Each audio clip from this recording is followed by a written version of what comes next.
Okay. Zogt the Heilige Gemara. Yesterday we learned about two tumas. The first thing we learned about was the tumah tzof, a tumah that's floating, and we learned that this is something that we learn out of psukim. That a tumah that's floating, if it's a suffix as to whether or not you touched this tumah that was floating, or it's a suffix whether or not tahiris touched this tumah that was floating, the halacha is it's going to be tahar, even if it's in a situation where, if not for this special halacha, it will be tamei. Even if it was in a rishus hayachid, where we would typically say suffix tumah rishus hayachid sveikai tamei, if it's floating, it's not going to be tamei. And we had a machlokes the Tanakama and Reb Shimon. If this heter only applies to bodies of water that are on the ground, like a puddle of the sort, or if it even applies to water in a bucket. If you have a piece of meat that's of a sheretz and it's floating in water that's in a bucket, there's a shaila if that is included in the special carve out of tumah tzaf. We also learned that the tumah tzaf, the kula of tumah tzaf, only applies by things of tumas maga. So therefore, if it was a question if someone was mahil over a kazayis min mace, or if someone was maced, someone moved a kazayis min mace, there's no such kula. And even if it's a suffix, you say suffix tamei b'shus hayachid sveikai tamei. It only applies to tumah transmission through touching through maga. And the reason for that is because we learned it out of psukim that are discussing tumah sheretz. And tumah sheretz can only become tamei with tumas maga. And then we had a question, what happens, this is like a Dr. Seuss story, what happens if you had the meat in a bucket and the bucket was on the water? So is that considered in the water or not? And Rami Bar Chama had a whole series of shilas up to and including even if you had one piece of sheretz that was floating on the water and you had another piece of sheretz that was on top of that piece of sheretz, do you say that the top piece of sheretz is considered to be in the water or not? Then we had a discussion if shechvazera is like the water, if dissolved nevela is like water, and even if mei chatos is like water. And in all those shilas, the Gemara remained in the Teku. On Amud Beis, we got into our second phase of the shaila of Tumas HaTahaim, and we learned a very important chiddush from Rav Hamnuna that although we say Tumas HaTahaim does not save you only retroactively, meaning you're standing with your carbon Pesach after you shechted it to Tyra, everything's ready to go, or you're a Nazir and you're post Haglachas, everything's ready to go, and then you find out that earlier in the term you passed over Tumas HaTahaim, that's where it helps. However, what would be if you were just on Shvi Shaloi, where you had the Hazah, but maybe not the Tefillah, or the Hazah and the Tefillah, maybe not the Harav Shemesh? Would you also be able to use the Kula of Tumas HaTahaim? Rav Hamnuna made an important distinction that even though I'm not completely finished my process of Tahira, it's still considered completely closed, and therefore I can still use the Kula of Tumas HaTahaim. Where can I not use the Kula of Tumas HaTahaim as described in the Mishnah is if the Nazir didn't do his Taglachas yet. If the Nazir didn't do his Taglachas yet, he's missing an integral part of his Tahira process. And therefore, if he finds out about a Tumas HaTahaim at that point, it will be Soiser's Naziris, and the Tumas HaTahaim will not protect him. It's only once all of your processes are over, and there was even a shaila of Harav Shemesh is Ma'akiv, and the Gemara ended up saying that Harav Shemesh is not Ma'akiv. So if you went to the mikveh on day 7, and everything's done, and all that you need to wait for is nightfall to conclude the Tahira process, and you hear about a Tumas HaTahaim, in fact, you would be protected from the special halacha l'Moshe Messinai of Tumas HaTahaim. And today's Gemara goes into a little bit of a tangent, and the question really is, why in the world is the Gemara that we're about to learn about the configuration of a graveyard. Why is that relevant to Maseches Nazir? And we're going to see it's because the Mishnah used an expression in last Mishnah of Shiraglayim Ladover. If the Nazir is Tar, then he's protected from Tumas HaTaim. But if he's Tameh, he's not protected from Tumas HaTaim. Shiraglayim Ladover. So since we use that phrase, the Mishnah now wants to use a similar phrase. And that brings us to the Mishnah at the bottom of Samach Daled Amud Beis. Now the halacha is, a mace is not, if there's a mace buried properly in his appropriate place, it's also to be mefana such a mace. There's a lot of tshuvas from Rabbi Moshe about Pinui HaMace, and unless it's to move it to Eretz Yisrael, or if it's to move it to Kever Avoisov, you're not allowed to be mefana a mace. It's very serious. It's a very serious issur to move a mace, and therefore, the only time you're allowed to move a mace if you find one is, let's say you find one not in a basic forest, you're scattered along the road, then you can assume that maybe it was wartime, it was an emergency, and they buried the mace there temporarily with the intent to eventually move it to its normal basic forest, to a permanent basic forest, and then maybe people forgot about it. If you have a mace buried under such circumstances, that mace you are allowed to move, because that mace was never there permanently. So therefore, Zok Mishnah, mace b'tchila. You find a mace and you never knew there was a mace there. This is your first discovery that there's a mace buried here. If it's a Jewish mace, if it's a Goyish mace, it doesn't matter. There's no problem with Pinui of a Goyish mace. If it's a Jewish mace, and one of the telltale signs of a Jewish mace is Mushav Kedarkei. And I'm told that the way they bury a Jewish mace is flat on his back, with his legs stretched out straight, and his two hands folded over on his chest. Is that true? It's just his arms down by his side? With his arms down by his side. Okay. Things have changed a little bit. But if you find a mace, and the Gemara is going to eventually quote a brayso that lists off different ways of how a mace would be buried, which would clearly show it was not buried the way the Jews bury, that you don't have to assume is the Jewish mace, and therefore you could be mefana. But if it's mushkav kedarkoi, and now you're allowed to be mefana, noitloi, you have to take the mace vest to fusasoi, which the Gemara is going to explain. Any loose soil around the body has to be taken, and then you have to dig down until you hit virgin soil and take a small layer of virgin soil. I guess to be sure that you have the whole mace in its entirety. Shnaim, what if you encounter two mason near each other that you've never known before? You could still assume that they were buried there temporarily, and this is not a basic forest, and therefore noitlan vest tefusasam. But matzah shloisha, once you've already found three mason in one immediate area, and we're going to see how close they have to be together, then im yesh ben zeh zeh midal amas vat shmoina, if there's somewhere within 4 and 8 amas in between these two mason, harezu shchunas kvaros, that's considered an area of kvaros, and once it's a basic kvaros, you're not allowed to move anymore, because this mess was buried there intentionally and permanently. You're not allowed to move him at all, unless there's very special reason, because of Kever Avos, you want to bury him in a plot where everyone in his family is buried, or to be Mefana Eretz Yisrael. However, so what if you do find three together? So now you need to assume that there is a basic forest here. So Boydek came in and went to the basic forest. Now, just because you're in the basic forest, that doesn't mean every single kever is full. It's possible that some keverim are empty. So you're now going to have to be Boydek a larger radius to see if there's any keverim between the point where you've discovered the basic forest and that the edge of that radius, to make sure that you don't have an issue with any other mason in the area. This is Lagabe Tuma. This is very relevant. Lagabe Tuma Lagabe Bifana. So boy the Kimenu Lahalon Esri Mama, you have to check 20 amas all the way around.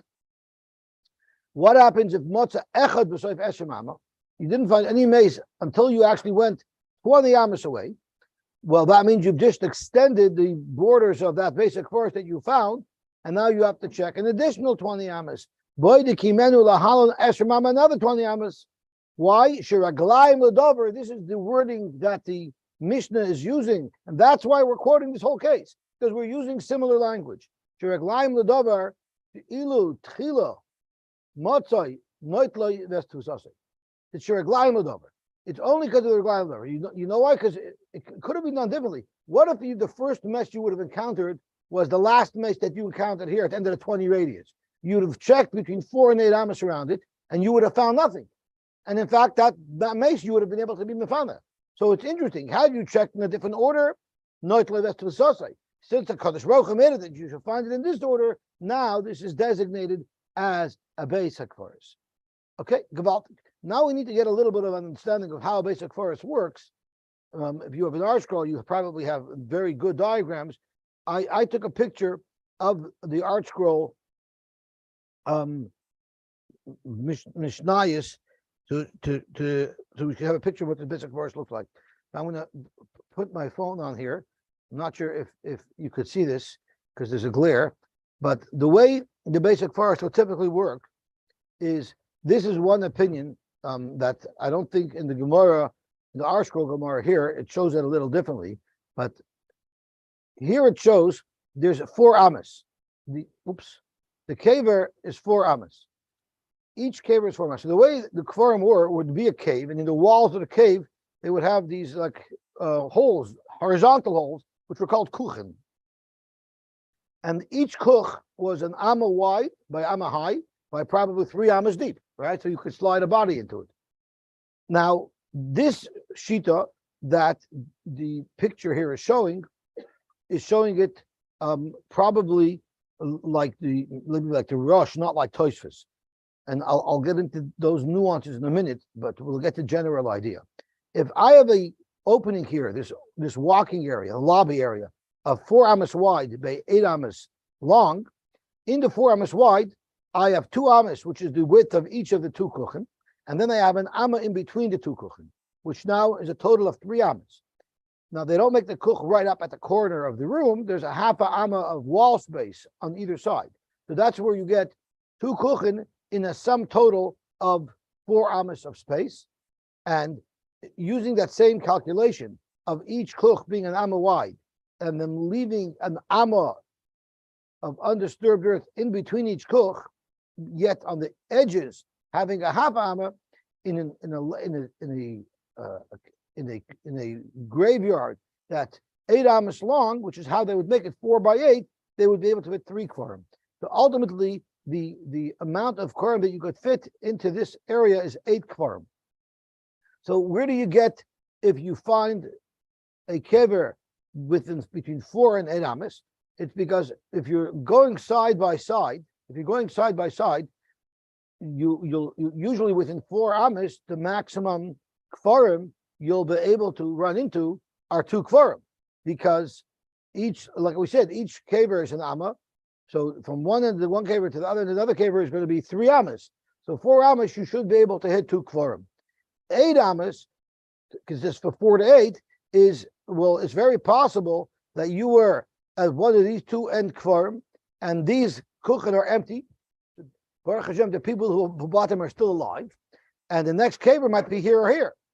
So that's why if it's anywhere between 4 and 8 amas, it stems with this configuration. Now, once you have this configuration, the way these caves were built would be, there'd be a big open hall in between each of the little sections. So across the hall, there'd be another section. So you have the length of 8 here, you have the length of 8 here, and this would be 8 by 8. 3 times 8 is 24, right? So they say you have to, if you find the basic forest, you have to check 20 amas. Why 20 amas? Because within 20 amas, you should be able to bump into another kever if there was another kever there. We shouldn't get into the nitty gritty of exactly where 20 amas are, and if it's diagonal, or maybe you're going from here to here. But not only get into the nitty gritty of the geometry, but that's where it comes from. Within 4 to 8 amas, you're going to find this section, and to the 20 amas is to detect other section or other such configuration. If you look at the art scroll, it shows that there's in a wall of 4 amas, you can actually fit in 3 kvarim, and then 6 on the other side, because they don't keep on the amma in between. They would keep it much closer together. They only have a half amma, and basically I might say that the old ones were like that, but as they ran out of space, like they do in Har Menuchos, they had to pack him more densely together. So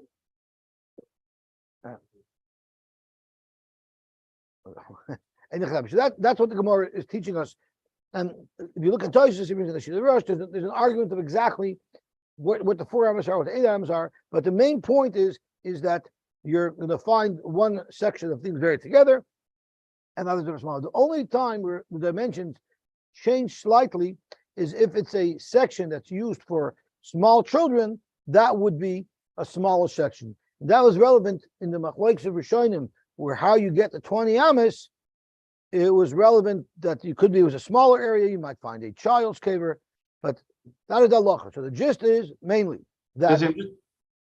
I'm confused a little bit about the Metzias. I mean, we're talking about a cave, right? So anywhere in the cave is not.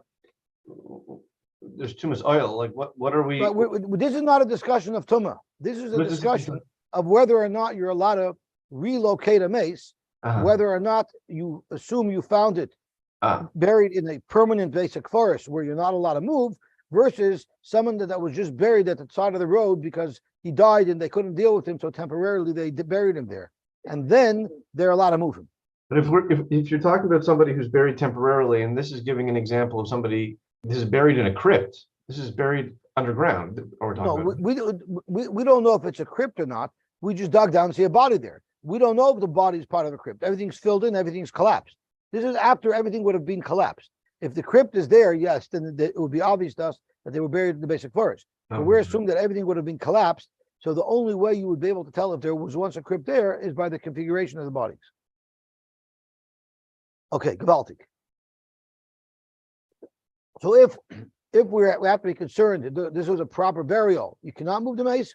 If it was just a one-off mace buried there, then you could be mafana the mace. I don't know if you realize there's an entire condo development hinging on whether or not they can move this mace. Zog to Gemara. Rabbi Yehuda said, I'm sorry? I think it's the light rail, actually. Well, they have to do first is they first have to take an ultrasound scan of the ground and make sure to find the mess that's 20 amos away first. Like the mission, if you find it in the reverse order, then in fact you could be found. Rabbi Yehuda, matzah prat l'matzah. The first is you had to have encountered a mace that you didn't know was ever there. If you know for ages that it was there, well, that in and of itself tells you that it must have been buried there officially, because it's a known thing that this is where someone's buried. Mace, the person had to have died naturally, prat l'hareg. If the person was murdered, then it doesn't have this halacha. Mushkav, it has to be lying, right? We're being medayik the words of our Mishnah. Then you could move it. We don't assume it's a yid. Mushkav, it has to be lying down. Prat li'yoshev kedarkoi. If the person is buried in the seated position, once again, that's not the way yidin are buried. Does the article say beferish? But I'm pretty sure prat l'hareg means a hareg. We don't assume is a yid.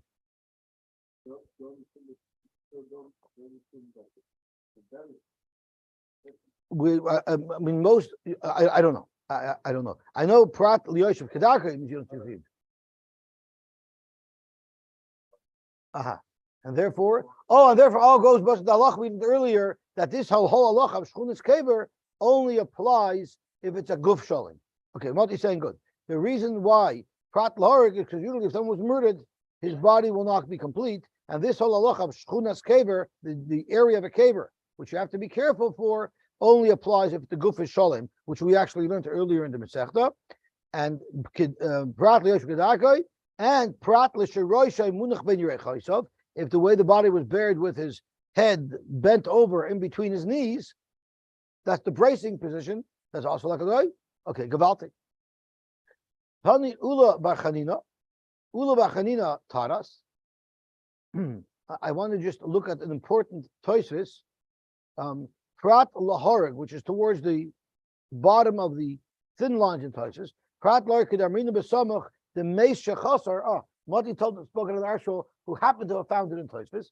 The meis shechasar ein loy tfusa, doesn't have the halacha of tfusa. That means you have to take some virgin soil from beneath the mace. Okay, why? Because it's missing. So let's go on. Tana we learned. Tana ulubachanina mace shechasar, mace that's missing. Ein like tvusa v'lo shchunas kvaris. V'cholhani my taima lo yarmin. And what about the ones that are buried in an unusual fashion? Why don't we worry about shchunas kvaris? There, it's likely that this person, this mess is a goy. So Tosfos asks, if the whole thing is a worry that there might be a kever in the area, what is the difference if the mess is chaser or not? This is the second time in the Masechta we're learning this Tosfos. Kasher lama fake Tosfos. Lama. Just because someone's not complete, so that's a reason to assume he's not Jewish. So Tosfos v'shem halacha l'Moshe Missinai. Maybe this whole halacha of shchunas kvaris is a halacha l'Moshe Missinai, and therefore you can ask questions if the rules and the specifications of when it's nageya don't seem logical. Zok tehelu gemar vayter. Matu shnayim. What if you found two graves, one beside the other? So that seems odd. This is for sure basic for us. But roishe shalzeh b'tzad margeloisav shalzeh. We know in our Jewish basic forest, everybody's lined up. All the heads are lined up. All the feet are lined up. That's why the matzevis are all on the same row, right? Because the matzevis is normally called a headstone, right? But what if you found one buried with his head towards the north, the other one with his head towards the south? Once again, that is how goyim bury. That means no, that's not what it means. What it means is you have one's head facing the north and the other one's head is facing the south. So that's not the way you'd bury. Mata shloisha, and out of the three, ha'echad yedua u'shnaim tchila, there was one known kever, and the two other bodies that were found, you never knew there were bodies there. Ha'echad tchila u'shnayim yedua. The gear says changed. Then ein lahem tfusa, they don't have the lach of tfusa, but ein lahem shchunas kfaris, and they don't have shchunas kfaris. And the reasoning for this is a little bit difficult to understand, and there are those Rishonim who say that's also unexplained because it's a halacha l'Moshe Missinai, although Tosfos does make an attempt to explain it. So if we look at Tosfos by the first intermediate sized line, or the wide line on this daf, Reshvam Pirish halacha l'Moshe Missinai. It's just halacha l'Moshe Missinai. What's that? But the Re tries to justify. Pirish Tam Bedover, the Ein Lanu Loimar Shchunas Kvaris, or basic Kvaris, Haya. It doesn't make sense to say that there was a basic verse. Because if it's a basic verse, every one of the Mason would have been known, not just one of them. And if you're going to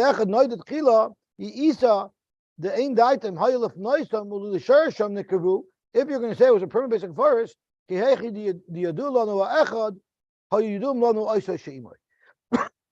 so therefore we don't assume that it was a basic verse. Okay, weiter. Ma'aseh Rabbi Shovev shebodak umota shnaim yeduin the achad tchila. Two were known and one they never knew was there. Uvikesh la'soshim shchunas kvaris. He wanted to go to Chumrah.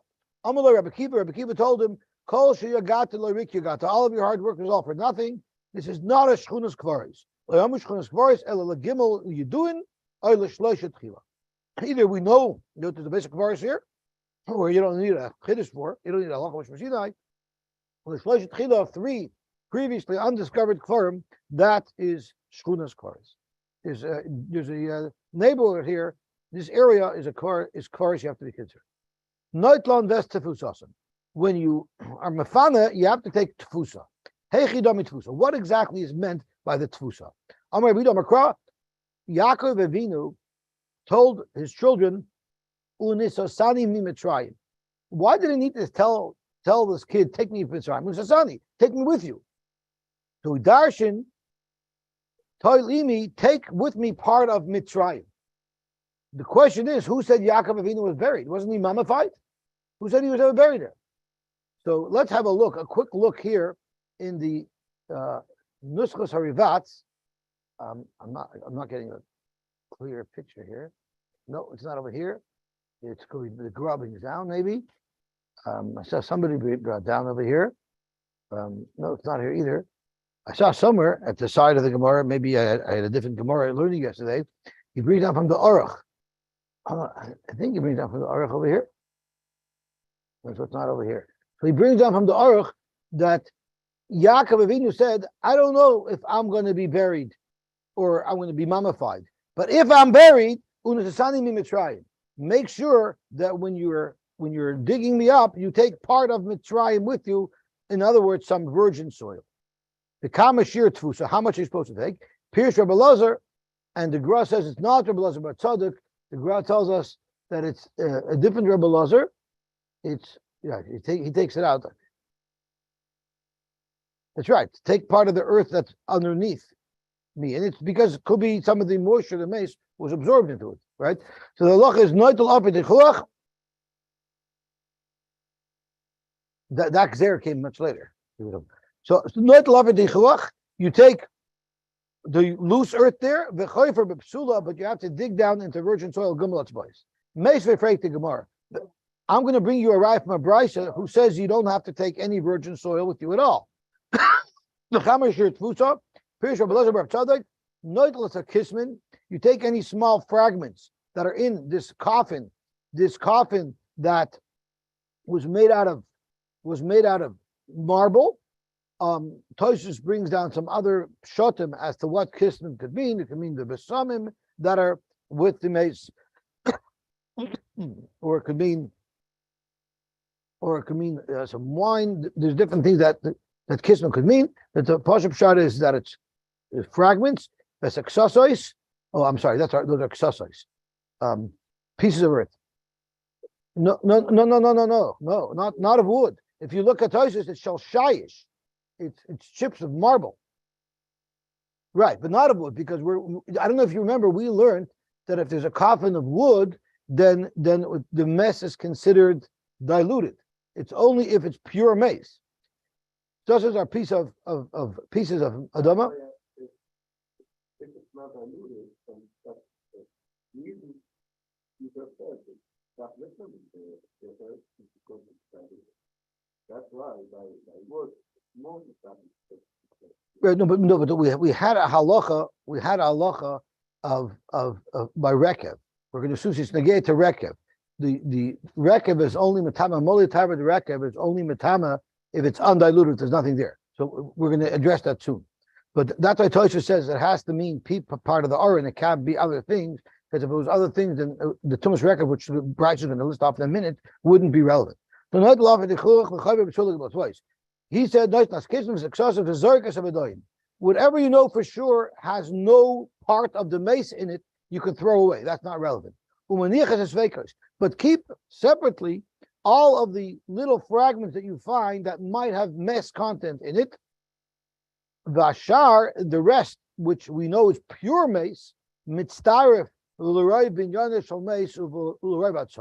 we have many rules where even if you don't have a whole mace, there are certain things that have tumas mace anyway, like we learned Roy Binyana, if it's most of the skeleton or most of the bones in the skeleton, or if you have a container that has a roiva hakav of bones, l'molet tarvet. L'molet tarvet is you have a spoonful of. We looked what a tarvet is. Is it 2 hands? Is it 1 hand? Is it his fingers? Is it his palm? But whatever it is, a certain amount of rot that would become tumas mace. Again, there we looked at it has to be completely undiluted, and that's why Tosfos says that some of these things can't mean spices and stuff, because then it will be a diluted body. Right? We even learned that the hair of the mesh was cut off and left there in the coffin, that would also contaminate it, and there wouldn't be the tumah of molei tarvid rekev.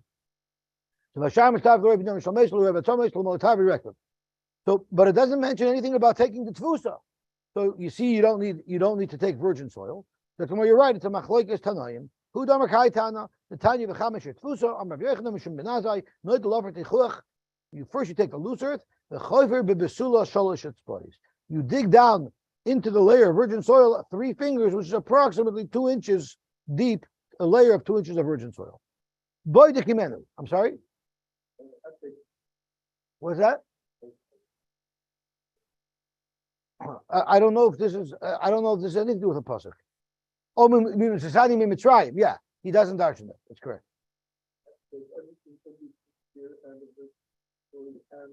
That's right. Well, usually they're digging down to virgin soil. Usually they're not building a basic foodist where there was buildings there before. Boydik Kimenu. So then you have to be boydik from there another 22 amas. Another 20 amas around. Amar Rabba said, what happens if Bodak Upana? You were boydik and you found one mace and you took it away because you only found one mace. One mace you're allowed to take away. Bodak Upana. He was boydik and he found the second mace and he took it away. And Badak Vashkach. So now we found the third one. So now it's a Gloy Muslim of Freya that this was Shchunas Kvaris. So does he have to bring the other two mason back? So the halacha is Loy Hai Mafni Legabe Hanach.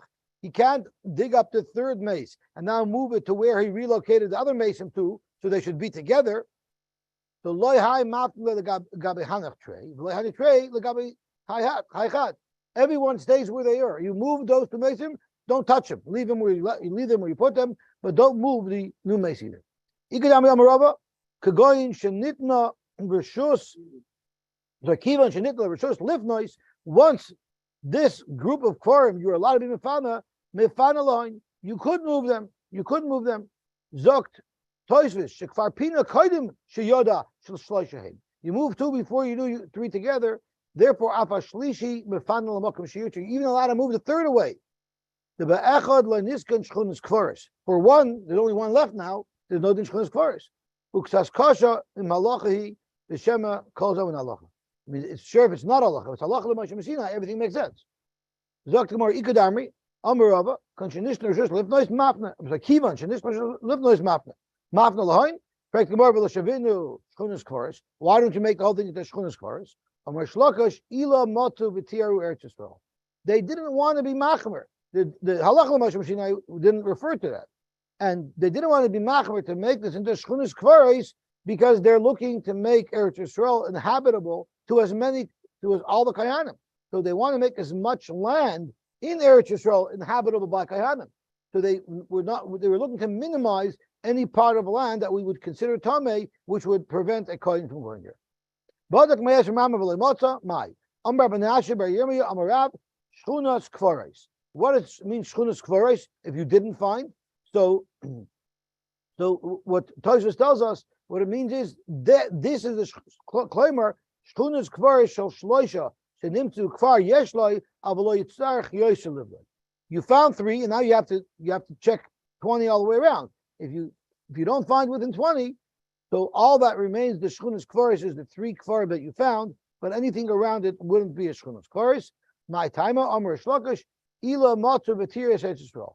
they're not looking to increase the area that we would consider uninhabitable by a kohen. We want to maximize that area.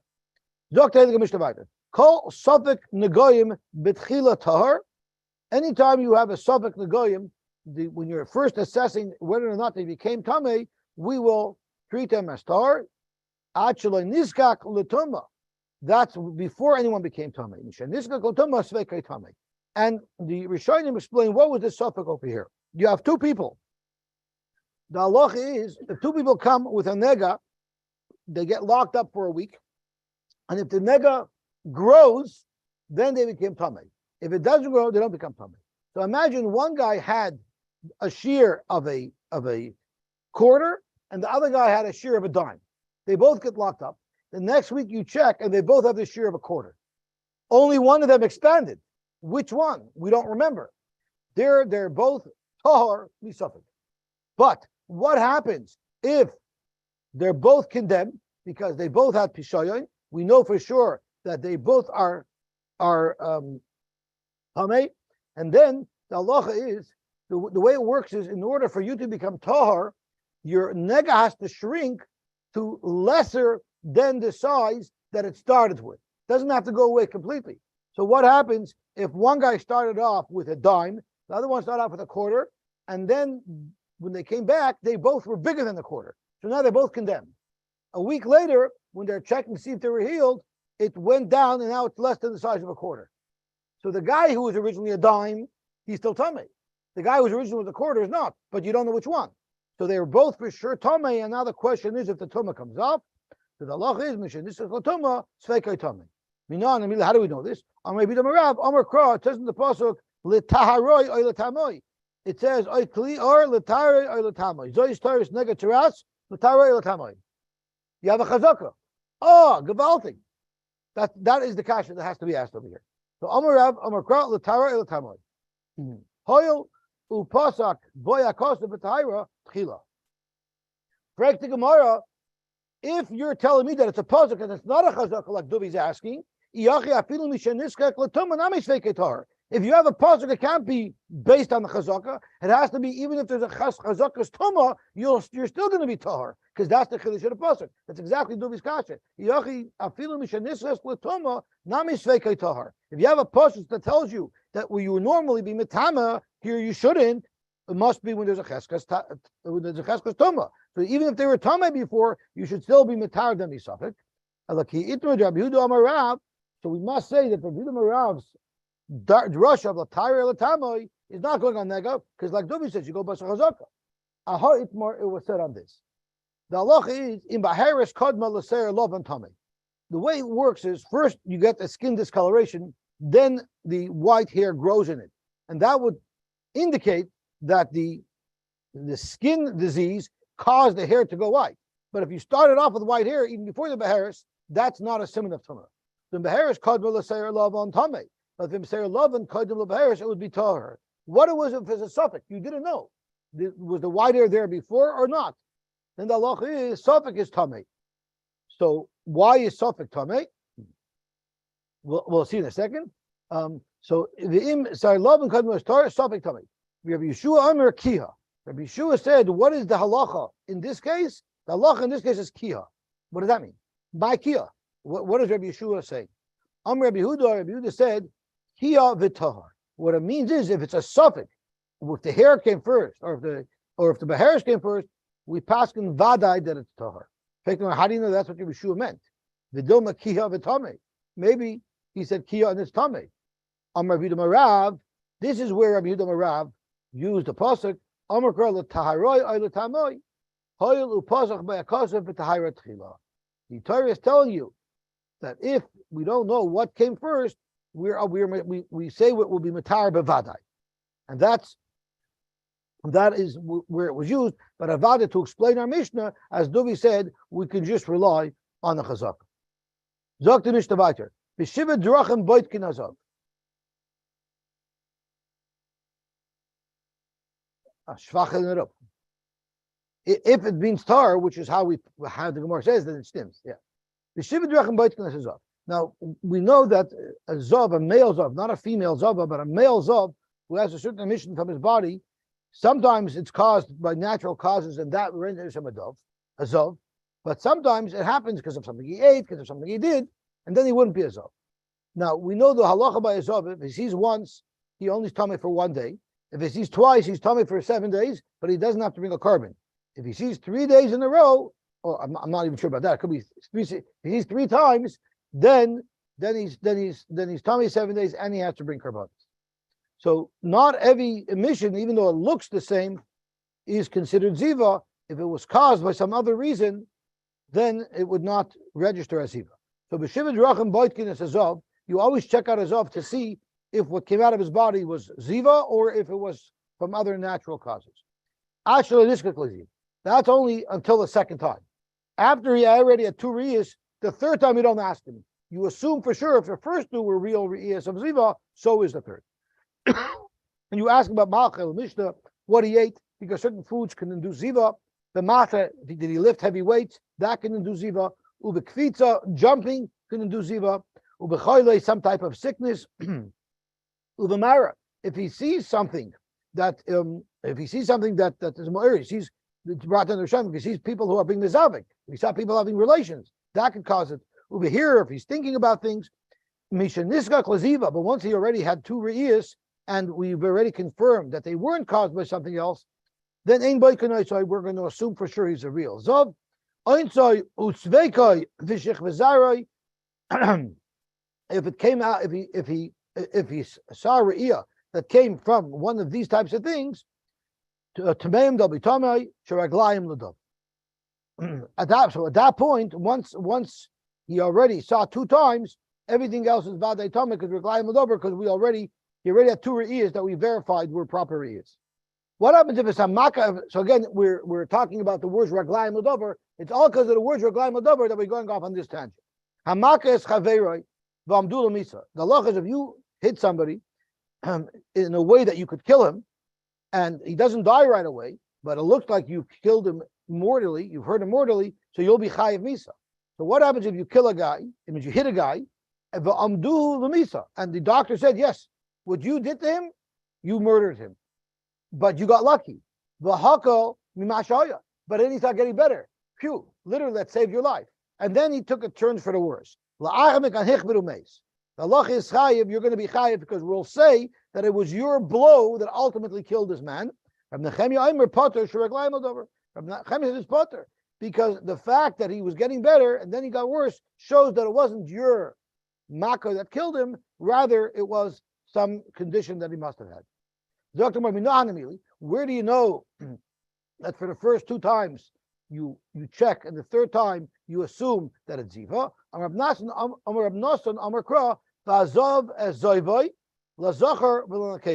So zav is referring to the first riyah, zoiva is the second riyah where you make medika. But for the third riyah is kisla nekeva, because it says lazachar ila nekeva. Just like by nekeva, you don't check why dam came out, no matter what. Dam makes her tamei. So too, l'zachar, when it's the third re'iyah, no matter what, how it came out, it's going to be tamei. But Tanya Rabbi Eliezer Omer b'shlish is bait k'noisai, b'revius ain't bait k'noisai. Rabbi Eliezer said even the third time you check and see maybe it wasn't ziva, only the fourth time. Where is the fourth time relevant? The fourth time is relevant after the third time he already has to count shiva nekiyim. If during the shiva nekiyim he saw again, will that be soisher the shiva nekiyim? That's where you're not pointing why it came out.